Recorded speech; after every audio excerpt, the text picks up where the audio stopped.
Amantes del café, un nuevo estudio trae buenas y malas noticias, así que preste mucha atención.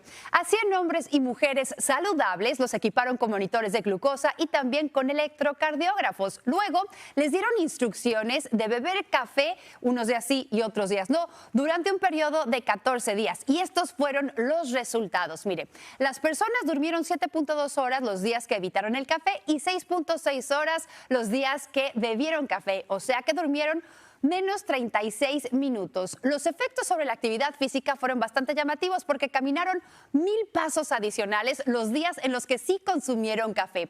En cuanto a los efectos sobre el corazón, cuando bebieron más de una taza, experimentaron un 50% más de palpitaciones que en su caso no se consideraron peligrosas. En resumen, expertos sugieren que las personas adapten su ingesta de café a sus necesidades individuales. Más cantidad si necesitan motivación para hacer ejercicio o menos si sufren insomnio o tienen riesgo de insuficiencia cardíaca.